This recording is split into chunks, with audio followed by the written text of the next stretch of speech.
Last 3-4 years as on today. Next month అయితే ఒక good news ఏంటి సార్ జైపాడ్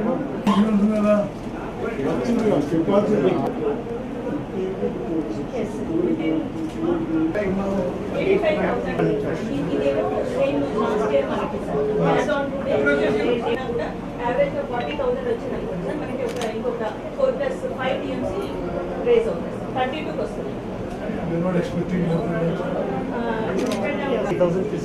మనకి ఇంట్లో కూడా ఒక 85,000 వస్తుంది లెవెల్ ఉంది సార్ మనకి 20 ఇదే కంటిన్యూ అయితే యావరేజ్ గా 40,000 వచ్చింది అనుకోండి సార్ మనకి ఇంకొక 4 TMC వస్తుంది సార్ 31-32 వరకు వస్తుంది సార్.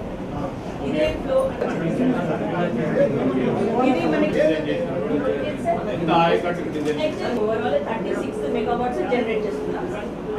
అది కూడా మనకి 8,000 క్యూసెక్స్ వాళ్ళకి ఇస్తాం.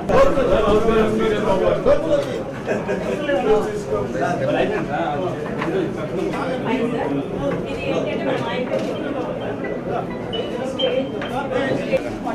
వస్తుంది. దాని మీద బాలేగా ఉంది సార్. అది ఇప్పుడు వాళ్ళు క్లోజ్ చేశారు టైమింగ్ అంటే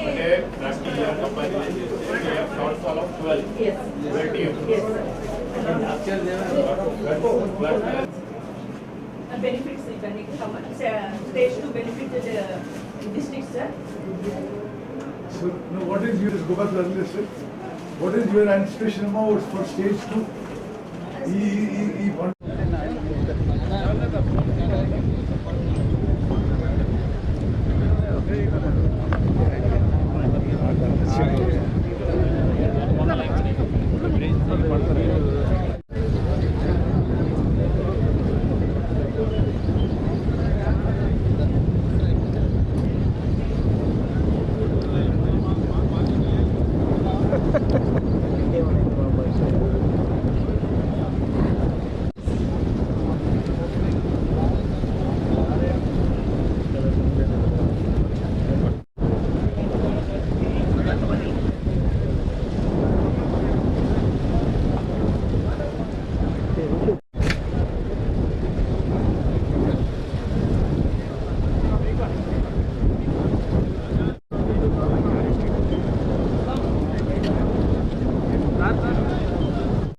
ఫోటోలు అయిపోయినాయి కదా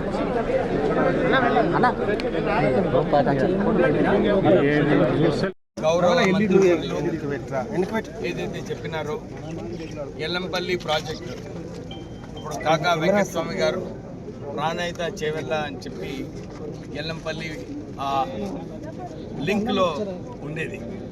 ఇప్పుడు మొన్న టీఆర్ఎస్ నాయకులు అందరూ కూడా ఇదే ప్రచారం చేస్తారు. మీరు బ్యారేజెస్ లేకుండా కూడా పంపులు నడిపియండి, కన్నెపల్లి పంపులు. నిజంగానే పంపులు నడిపించగలుగుతుంది, బ్యారేజీలు ఎందుకు కట్టినారు? అదొక ప్రశ్న. సెకండ్ ప్రశ్న, నిజంగానే అప్పుడు పంపు చేసినుంటే నీళ్ళు 4 సంవత్సరాల క్రితం టీఆర్ఎస్ ప్రభుత్వం హయాంలో అప్పుడు 60 TMC నీళ్లు పంపు చేసినారు. పంపు చేసి ఎల్లంపల్లికి నీళ్లు తీసుకురావడం జరిగింది. కానీ పైనుంచి గ్రావిటీతో నుంచి నీళ్ళు వచ్చినప్పుడు ఆ 60 TMC నీళ్లు కూడా వాళ్ళు గేట్స్ ఓపెన్ చేసి వృధా చేయడం జరిగింది. 3,000 కోట్ల రూపాయలు కరెంట్ ఛార్జీలు అప్పుడు ఆ రోజులలో టీఆర్ఎస్ ప్రభుత్వం కట్టింది. ఇప్పుడు మళ్ళొక్కసారి తప్పుడు నిర్ణయాలు తీసుకోవడం వలన వారి ఈ ఖర్చు ఎవరు పడతారు? ఇది కూడా ప్రజలపైన భారం పడేది. సో ఈ అవగాహన లేని కేటీఆర్, హరీష్ రావు వీరు కేవలము కాంగ్రెస్ పైన బురద జల్లడానికి ప్రయత్నం చేస్తున్నారు. కానీ ప్రజలకు వర్షాలు రావాలి, నీళ్ళు వస్తే మా రైతులు బాగుంటారు ఆ ఆలోచన లేదు. కేవలము వర్షాలు రావద్దు, నీళ్ళు ఇవ్వద్దు, కాళేశ్వరం నుంచి మళ్ళా టీఆర్ఎస్ ప్రభుత్వం రావాలని చెప్పి ఒక దురదృష్ట ఆలోచనతోని టీఆర్ఎస్ నాయకులందరూ కూడా మొన్న సోషల్ మీడియా క్యాంపెయిన్ చేయడం జరిగింది. మంత్రివర్యులు ఇప్పుడు కూడా చెప్పుకుంటూ వస్తున్నారు, ఈ నేషనల్ సేఫ్టీ డిసిషన్ ఏదైతే ఉందో సరిగా బ్యారేజెస్ లేవు, దీంట్లో నీళ్లు నింపొద్దని చెప్పి మరొకసారి కేంద్రము ఒక నిర్ణయం తీసుకోవడం జరిగింది.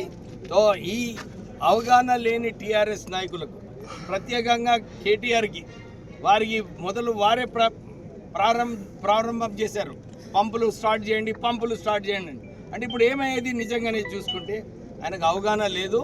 ఆయనకు మళ్ళీ యూఎస్ఏ పోయి మళ్ళీ అక్కడ మంచిగా ఉద్యోగం చేసుకుంటే బాగుంటుంది. Thank you. రివర్స్ షాపింగ్ మీద ఏమన్నా ఇది వచ్చింది సార్?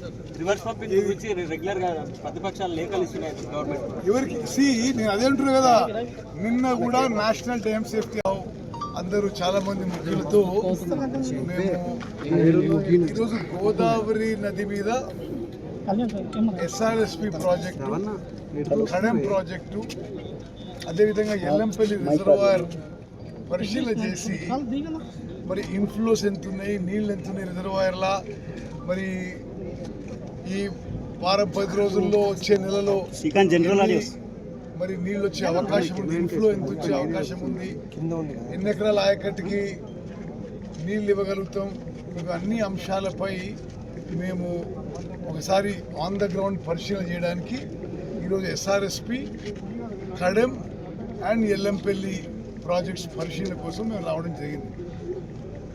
ఎస్ఆర్ఎస్పి ప్రాజెక్టు అది మన తెలంగాణ రాష్ట్రానికే గర్వకారణం. 1963లో భారత మొదటి ప్రధాని,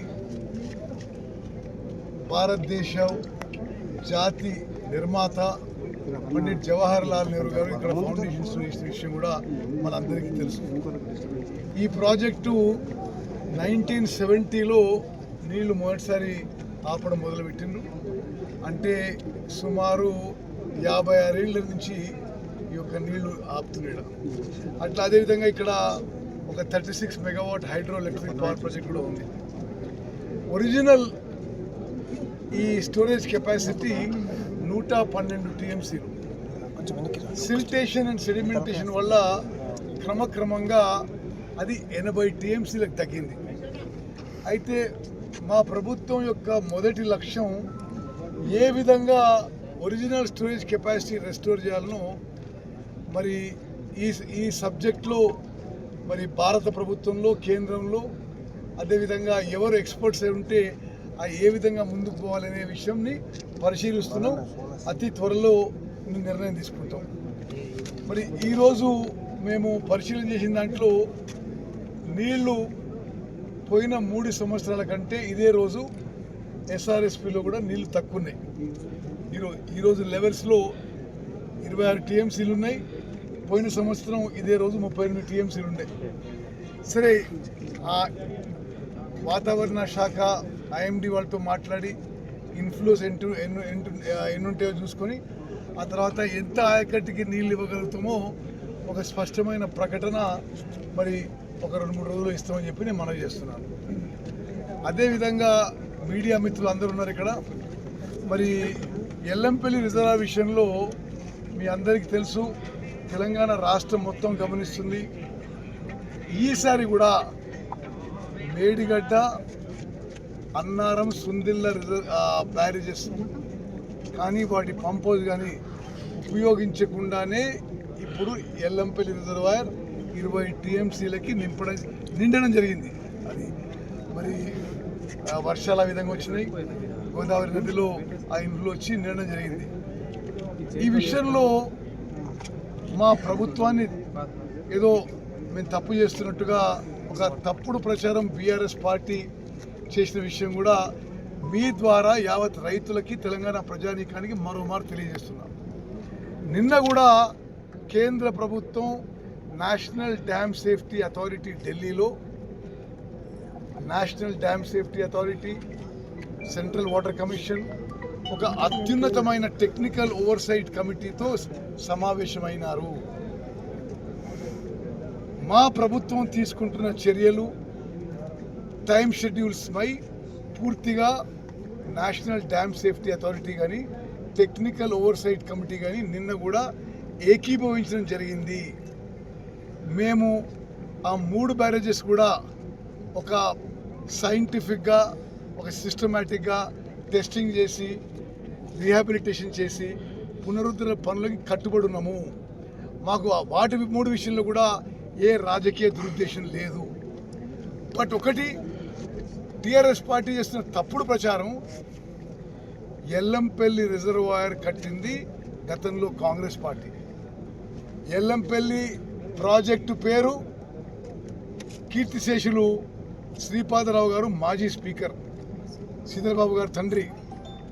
మరి శ్రీపాదరావు ఎల్లంపల్లి ప్రాజెక్టుకి వాళ్ళేదో కట్టినట్టుగా మరి ప్రకటనలు ఇవ్వడం ఇది చాలా విడ్డూరంగా ఉంది.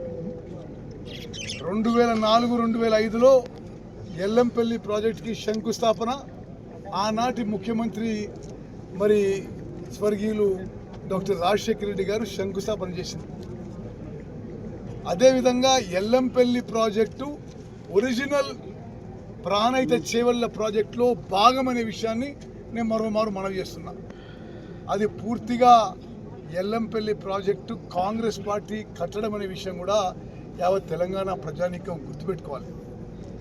మరి రెండో విషయం మీరు చూడండి, ఈ బ్యారేజు, ఈ డ్యాము ఇవి 63లో శంకుస్థాపన చేసి ఇది 2026 అంటే ఒక 60 ఏళ్ళు పూర్తయినా 65 ఏళ్ళు పూర్తయినా ఎంత గట్టిగా ఉంది ఈ డ్యాము. కాంగ్రెస్ పార్టీ కట్టిన డ్యాములు బ్యారేజెస్ ఇట్లున్నాయి. SRSPO, నాగార్జున సాగరు, శ్రీశైలము, నిజాం సాగరు. మరి వాళ్ళు కట్టిన మేడిగడ్డ, అన్నారం, సుందిల్ల బ్యారేజు 2019లో ప్రారంభోత్సవం చేస్తే 2023 వరకు కుప్పకూలిపోయిన విషయం కూడా తెలంగాణ ప్రజానీకానికి నేను మరోమారు మనవి చేస్తున్నాను. చాలా స్పష్టంగా చెప్తున్నాను నేను. మరి మా ప్రభుత్వం తరఫున ఆ 3 బ్యారేజీలపై మా రాజకీయ దురుద్దేశం ఏమీ లేదు. జాతీయ అంతర్జాతీయ నిపుణుల సలహాల ఆధారంగా, కేంద్ర ప్రభుత్వం సలహాల ఆధారంగా, కేంద్ర ప్రభుత్వంతో నియమించబడ్డ సాంకేతిక నిపుణుల సలహా మేరకు మేము ఆ 3 బ్యారేజీల టెస్టింగ్ కానీ పునరుద్ధరణ పనులు కానీ చేపడతామని చెప్పి నేను మనవి చేస్తున్నాను. ప్రభావం ఉందని చెప్పి ఆతడిపట్లు మాత్రమే వేయాలని చెప్పి వాటర్ వస్తున్నాయి. రైతులకు ఏం చెప్పాలి? మిత్రులరా, మీరందరూ కూడా చాలా ఎక్స్పీరియన్స్డ్ విలేకరులు. అంటే SRSP కూడా ఈరోజు కూడా గత 3 సంవత్సరాల్లో వచ్చిన నీటి కంటే ఈరోజు నీళ్ళు తక్కువ ఉన్నాయి. మరి రైతులు ఈ విషయాన్ని గమనించాలని చెప్పి మేము కోరుకుంటూ, మరి ఇంకా ఒక 3-4 రోజులు ఈ వాటర్ ఇన్ఫ్లో వాచ్ చేసి మేము ప్రకటన చేస్తామని చెప్పి మనం చేస్తున్నాం. ఈరోజు కూడా పోయిన సంవత్సరం 38 TMCలు ఉంటే SRSPలో 26 TMCలు ఉన్నాయి ఈరోజు. అంతకంటే 3 ఏళ్ల కంటే కూడా తక్కువ ఉన్నాయి. ఇప్పుడు మేము తప్పనిసరిగా రైతుల పక్షపాత ప్రభుత్వం కాబట్టి ఏది రైతులకు మేలైతే ఆ విధంగానే ముందుకు పోతామని చెప్పి మనం చేస్తున్నాం. దక్షిణ తెలంగాణలో ఇంకా డ్రాట్ పరిస్థితి ఉంది. దక్షిణ తెలంగాణ ప్రత్యామ్నాయం చెప్పాలి. దక్షిణ తెలంగాణలో వాచ్ చేద్దాము. ఇప్పుడు శ్రీశైలం ఈరోజు రేపట్లో నిండి నాగార్జున సాగర్కి నీళ్ళు వచ్చే అవకాశం అవపడుతున్నది. అది ఒక 3-4 రోజుల్లో కూడా అక్కడ కూడా పరిస్థితి క్లారిటీ వస్తుందని చెప్పి మనం చేస్తాం.